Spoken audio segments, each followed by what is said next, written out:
Hola, esta es la presentación del tema Simbología y Cartografía para Geomática 2. ArcGIS tiene muchas herramientas para lograr representar mucha información de distintas maneras, por lo que a continuación propongo resolver el siguiente problema.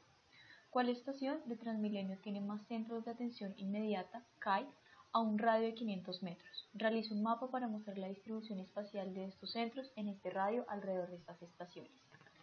En primer lugar, debemos cargar la base de datos, la cual es una base de datos que ya hemos venido utilizando a lo largo del semestre, por lo tanto vamos a estar familiarizados con los datos que se nos presenten. Voy a cargar las capas de localidades, estaciones TM actual y equipamientos actualizados. Una vez cargados los mapas, las capas las podemos ver en la pantalla principal de ArcGIS y tenemos que comenzar por hacer una selección por atributos a los CAIs, que son nuestros centros de interés que vamos a analizar. Nos vamos a Selection, Select by Attributes, y en la capa de equipamientos actualizados existe un atributo con nombre tipo. Seleccionamos tipo, igual a GetUniqueValues, y existe un valor o un atributo, un campo, que se llama centros de atención inmediatos. Una vez seleccionado, en la pantalla principal de ArcGIS nos mostrará la selección completa únicamente para estos centros. Ahora bien, debemos hacer una capa nueva, la cual solamente me tenga esta información.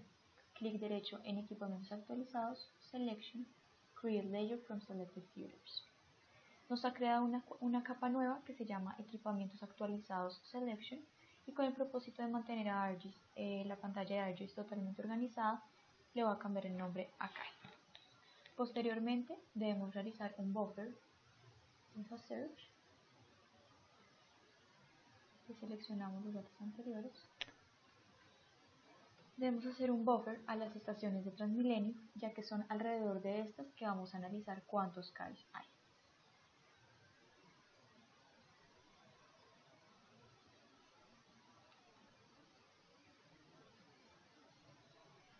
Le damos una distancia de 500 metros y es muy importante tener en cuenta que en este caso el Resolve Type será de tipo None, ya que debemos contar para una misma área de influencia de dos estaciones puede caer el mismo CAI. Sin embargo, este CAI, que puede estar en dos áreas de influencia, se debe contar para ambas estaciones.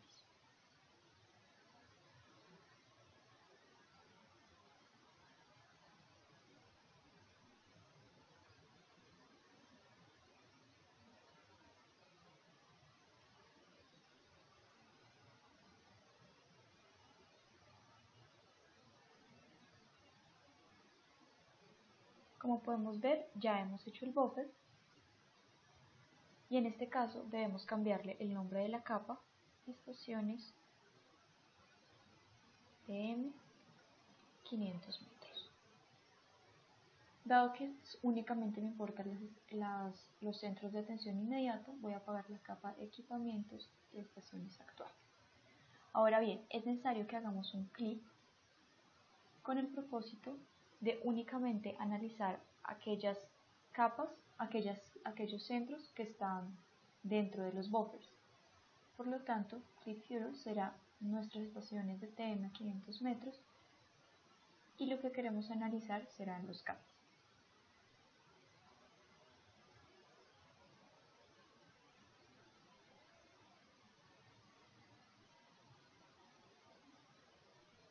Y a esta capa la denominaremos CAI en buffer.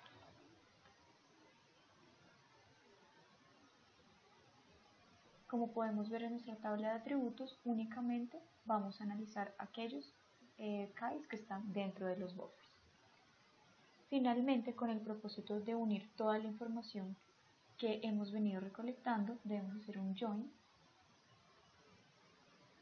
para que él nos haga un conteo de cuántos CAIs existen en cada buffer. Para esto le damos sumatorio y él analizará. Antes de analizar los diferentes tipos de representación de datos que podemos tener dentro de ArcGIS, es importante tener en cuenta que a las capas se les puede ajustar la transparencia y el color a gusto del consumidor. Para cambiar el color hacemos clic en el recuadro y esto nos muestra diferentes tonalidades de diferentes colores con el propósito de ajustarlas.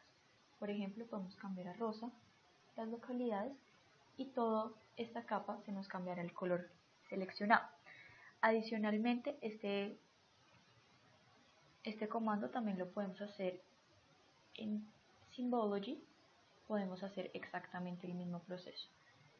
Adicionalmente, para cambiar la transparencia, nos vamos a la cuarta pestaña dentro de Properties y en Display podemos ver que podemos cambiar la transparencia según el porcentaje que leemos. A mayor porcentaje, mayor transparencia tendrá la capa.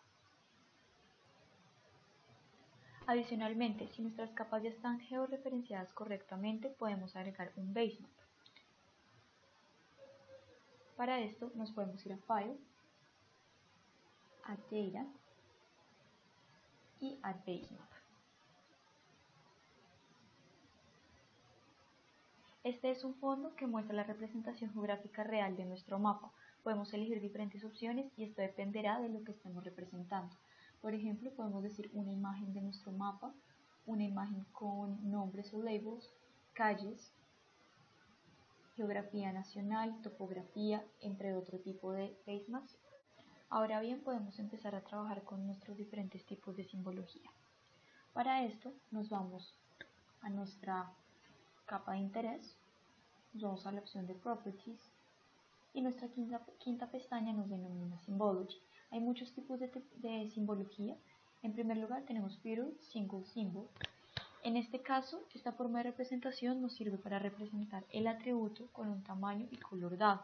Sin embargo, es posible representar nuestros datos alterando estas características por transparencia o tamaño, dependiendo de qué tipo de capa estemos manejando, si un polígono o un punto.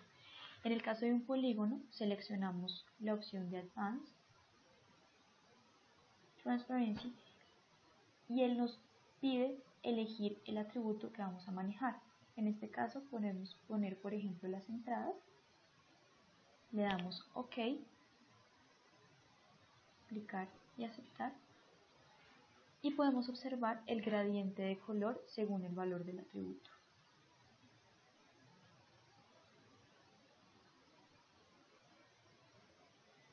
En el caso de un punto, lo que variaría sería el tamaño del punto como tal, según el valor que tenga cada atributo. Como segunda opción de representación de datos, tenemos un tipo categórico. Este tipo de diferenciación es cualitativo y tenemos tres opciones: Unique Values Many Fields y Match to Symbols in a Style. Los valores únicos o unique values se usan para aplicar símbolos a diferentes valores de atributos. El dibujo de la capa se basa en un atributo que almacena nombres o categorías como tipos de hábitat, zonas de planificación, preferencias de voto, clasificaciones de suelo.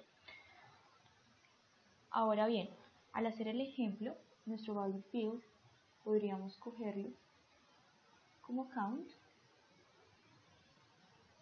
Tenemos esto y él nos da la opción de agregar los valores o manualmente o agregarlos todos. En este caso vamos a agregar todos los valores, vamos a elegir nuestro color de rampa, que sería este rojizo, aplicamos y aceptamos y podemos empezar a observar la diferenciación de colores según cuántos kites hay en los bordes.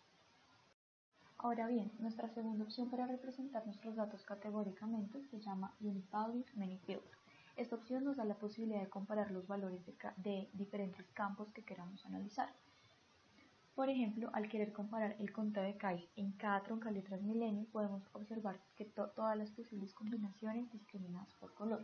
Por lo tanto, en Value Fields podemos poner Count y troncal, nuevamente le damos Add All Values, cambiamos nuestra rampa de color, aplicamos, aceptamos y podemos ver todas las posibles combinaciones de todos los conteos existentes de kites dentro de los buffers con todas las troncales. Esto es útil cuando se tienen múltiples variables que pueden condicionar a otras, haciendo más fácil la toma de decisiones si, por ejemplo, quisiéramos saber en qué troncal se necesita un kite para evitar vandalismo. Ahora bien, como última opción de representación de datos categóricas tenemos Match to Symbols in a Style. Este tipo de representación de datos nos le da una identificación específica a un atributo. Entonces, al poner como value field nuestro count, él nos obliga a elegir qué valores queremos tratar en este caso. Entonces en este caso vamos a hacer el ejemplo con 0 y con 2, que son nuestros valores extremos dentro de nuestro conteo. Al darle aplicar y aceptar, podemos ver en el mapa la ubicación de estos puntos y en la ventanilla de estas capas la representación simbólica que se le da para ver la diferenciación. Esto sería útil, por ejemplo, para manejarlo en el caso de las capas de uso de suelo urbano, darle un tipo de simbología a cada tipo de suelo. Como se explicó anteriormente, nuestro anterior tipo de simbología era de tipo cualitativo. Ahora bien, nosotros podemos hacer una simbología de tipo cuantitativa, la cual es nuestra tercera opción en la pestaña de Symbologies, en la opción de Properties. Existen 4 tipos de simbología cuantitativa. Existe colores graduados, símbolos proporcionales y densidad de puntos. En este caso tenemos como última opción densidad de puntos porque estamos manejando una capa de tipo polígono. Sin embargo, si tuviéramos una capa de tipo puntos, únicamente tendríamos como opción de representación de datos cuantitativos las primeras 3. Como segunda forma de representación cuantitativa tenemos nuestros símbolos graduados, los cuales se usan para mostrar una diferencia cuantitativa entre las entidades representadas mediante la variación del tamaño de los símbolos. Esto quiere decir que lo que va a variar ya no es el color. Los datos se clasifican en rangos, cada uno de los cuales se asigna un tamaño de símbolo para representar el rango. Como podemos ver acá, tenemos 3 tamaños de puntos, cada uno de ellos representa un rango. En este caso, vamos de nuevo a coger count, no vamos a normalizar. Al aplicar y al aceptar, podemos observar cómo cambian los puntos según el tamaño de los puntos según el número de key que haya dentro de los buffers o del área seleccionada. Como tercera opción dentro de nuestra representación de datos cuantitativa, tenemos los símbolos proporcionales, los cuales se parecen a los símbolos graduales o gradual symbols, ya que ambos dibujan símbolos de tamaño relativo a la magnitud de un atributo de entidad. Pero mientras que los símbolos graduados distribuyen las entidades en clases diferenciadas, que de hecho es una de las primeras diferencias que podemos denotar, que aquí ya no tenemos un método de reclasificación en clases y en tipo de clasificación de datos, los símbolos proporcionales representan los valores cuantitativos como una serie de símbolos en clase, cuyo tamaño depende de cada valor específico de los intervalos. Dado que en nuestro ejemplo estamos usando count, tiene un rango tan limitado de datos, este ejemplo lo vamos a hacer con entradas, no lo vamos a normalizar con respecto a ningún valor, nuestras unidades van a permanecer como desconocidas y aquí podemos cambiar el número de símbolos que queremos mostrar en la leyenda. En este caso podemos elegir 6 o 5 y al aplicar vamos a poder observar que nos arrojó 5 tamaños distintos de puntos, los cuales van cambiando, depende de qué estaciones de Transmilenio cuentan con más o menos entradas. Finalmente, como última medida de tipo cuantitativo para representar nuestros datos, vamos a tener dot density o densidad de puntos, lo cual esperamos que arroje un mapa en el cual muestre puntos para representar nuestros valores. En este caso, como selección del atributo, ya elegimos count y como podemos ver, vamos a variarlo según el tamaño del punto o el valor del punto. A medida que se acerca arriba, el tamaño del punto va a aumentar y a medida que se acerca, en este caso, al máximo, el número de puntos aumentará. En este caso, vamos a tener que un punto nos represente 0,059 valores, es decir que nuestro mapa tendrá más puntos si elegimos que un punto se asocie con un valor. Ahora bien, vamos a tener aquí la opción de mantener densidad por o maintain density by, y esto depende puramente de la escala. Si mantener densidad por está seleccionada, todos los cambios se aplican para la escala actual del mapa y estos cambios se pueden dar o por valor del punto o por tamaño del mismo. Como podemos observar, si deseleccionamos esto, ya no nos va a funcionar todo acorde a la escala que tenemos en nuestro mapa, el cual es igual a esta en este caso. Al darle aplicar podemos observar cómo podemos ver representados los tamaños de los puntos en cada uno de los buffers. Como cuarta medida de representación de datos en nuestra opción de Properties en Symbology, podemos observar que están los charts o los gráficos, los cuales sirven para ilustrar cómo contribuyen las partes individuales a un conjunto completo. Es importante recalcar que son útiles solo cuando existen unas pocas categorías con el propósito de que se vea amigable dentro del mapa. Se pueden representar por columna, por pie chart o por stack. Y en este caso todos funcionan de la misma manera, pero cambia la forma de representación, por lo que por este caso únicamente haremos el ejemplo con pie chart. Para este ejercicio utilizaremos cuál es la contribución de entradas y salidas de cada estación de Transmilenio. Entonces, en selección de nuestros campos o atributos vamos a elegir entradas y salidas.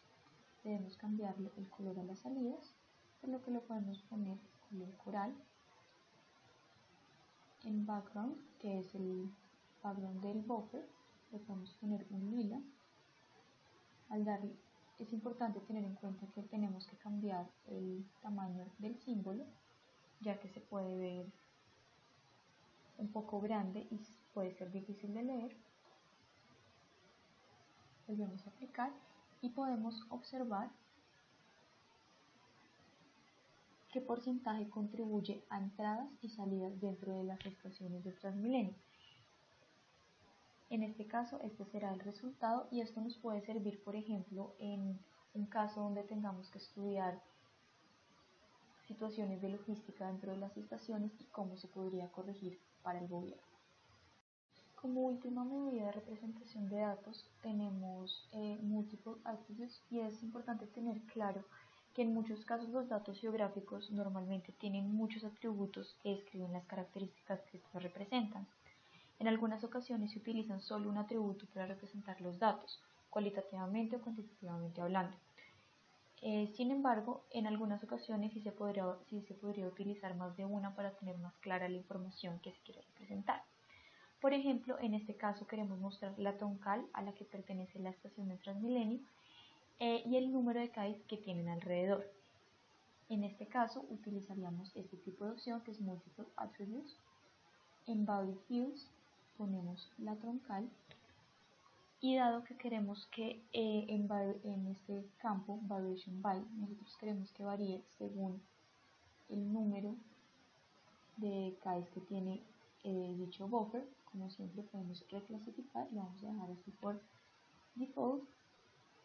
Deseleccionamos acá, agregamos todos los valores, elegimos nuestra rampa de color, aplicamos y aceptamos, y esto nos discriminará la información por número de cal para cada troncal. Como podemos observar, aquí podemos hacer un count para 0, 1 y 2 dependiendo de cada troncal que queramos analizar. Finalmente, ya que entendimos la simbología para representar las capas, es necesario entender la simbología de cartografía como tal de un mapa. Por lo tanto, para hacer un mapa debemos pasar de Data View a Layout View. Al aumentar la escala del mapa, podemos especificar qué nivel de detalle queremos dentro de nuestro mapa, ya que una escala más pequeña nos representa un acercamiento más detallado hacia nuestro mapa. Adicionalmente tenemos que cuadrar el tamaño del mapa, normalmente lo piden a tamaño pliego, así que para poder cuadrar este tipo de tamaño nos vamos a File, Page and Print Setup y aquí en Size debemos elegir un tamaño de 1, que es el que corresponde a tipo pliego. En este caso yo lo voy a manejar de tamaño en tipo horizontal. De esta manera nosotros podemos agrandar o achicar nuestro mapa y asimismo nuestra escala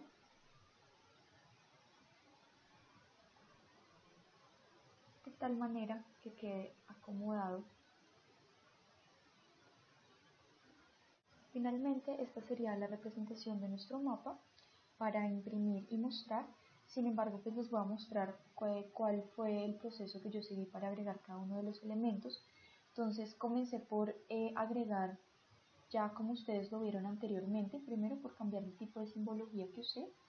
En este caso utilicé una simbología de tipo cuantitativa en colores graduados con count y con natural breaks dividido en 3 clases. Lo apliqué y lo acepté, y por eso se me ve representado de esta manera con, con 3 clases de número de Kai, 0, 1 y 2. Posteriormente agregué un basemap, que aquí lo podemos ver en la barra de capas de ArcGIS, donde me fui a File, Add Data, Add Basemap y agregué el basemap tipo Street. Posteriormente a eso adecué la escala correcta, numéricamente hablando, con el propósito de que se viera enfocado hacia mi problema de interés, que son las estaciones de Transmilenio y los buffers y los números de Cal. Por lo tanto, puse una escala del mapa de 1 por 55.000. Posteriormente agregué diferentes cuadros de texto, donde en primer lugar enuncio cuál es la entidad de representación que yo llevo, que en este caso es la Universidad de los Andes. Para esto me fui a Insert y agregué un cuadro de texto. Tras hacer zoom a la capa podemos observar nuestro cuadro de texto ubicado en esta parte del mapa. Vamos a Properties y podemos cambiarle primero que todo qué es lo que queremos que diga nuestro texto, y segundo que todo, por el medio de Change Symbol nos bota la opción de cambiar primero que todo nuestra letra, nuestro color, nuestro tamaño, y ponerle diferentes estilos como negrilla, cursiva, tachado o delineado. Ya tras haber elegido todo este tipo de elementos, le damos OK y podemos aceptar, y nos quedará de la manera en que les mencioné anteriormente. Adicionalmente, aquí ya haciéndole zoom al basemap podemos ver cómo está anunciado, y que aquí efectivamente nos muestra en este caso las localidades como Usaquén, Chapinero, Puente Aranda, Fontibón, Engativá. Por lo tanto hace que visualmente este mapa pueda representarse de una manera mejor y tal vez ubicar espacialmente mejor a las personas que aprecian y ven el mapa. Tras haber agregado el texto, de este recuadro lo hice exactamente de la misma manera. En este caso, como podemos ver, este es un cuadro de texto y este es otro cuadro de texto para poder darle el efecto visual de dos tamaños de letra distintos. Agregué también una imagen del logo de la Universidad de los Andes, el cual al ir a Insert la podemos agregar en la opción de Picture, y aquí yo ya la había bajado de internet previamente.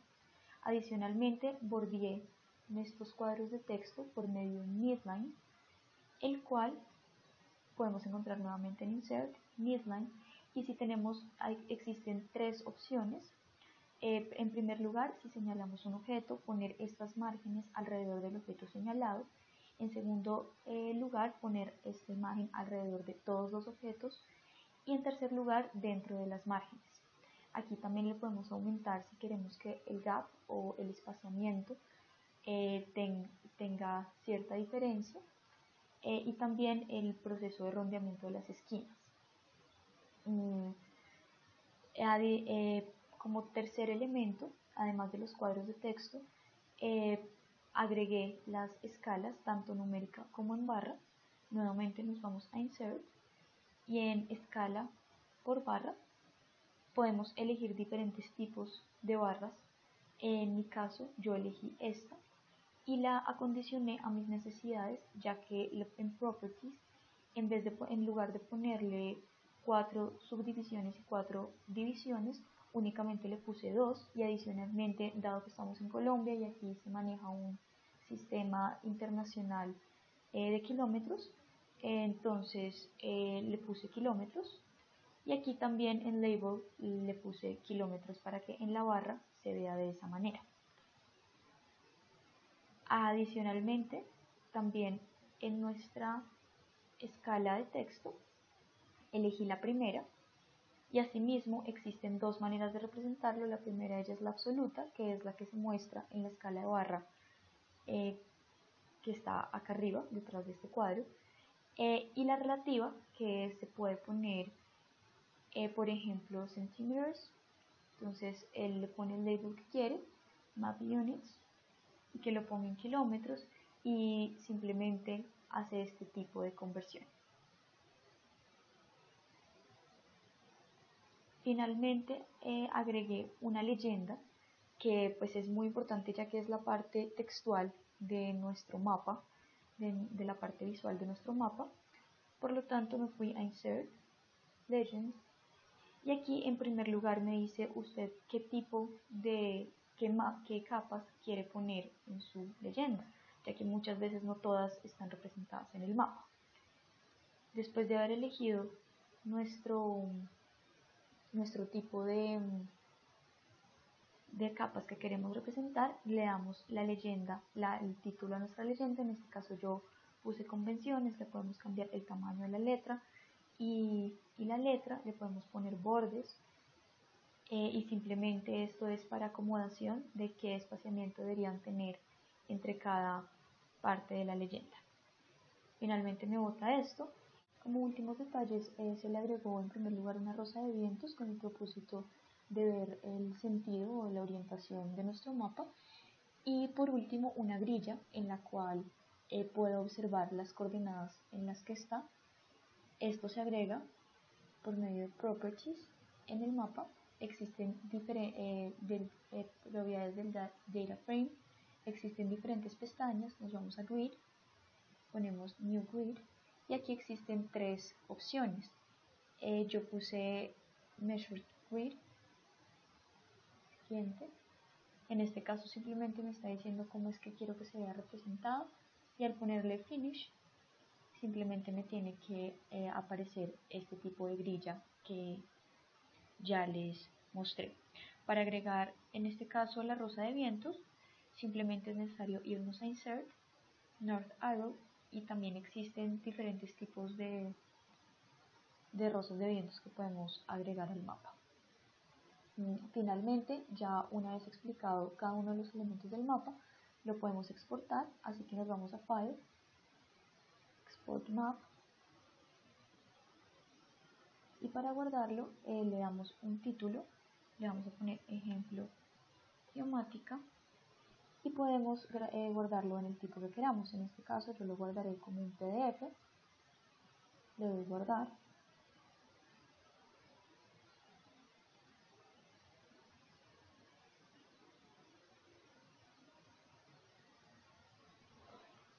él automáticamente se me guardará en el tamaño que le di, es decir, tamaño pliego, y este sería el final del tutorial en el cual explico simbología y cartografía para Geomática 2.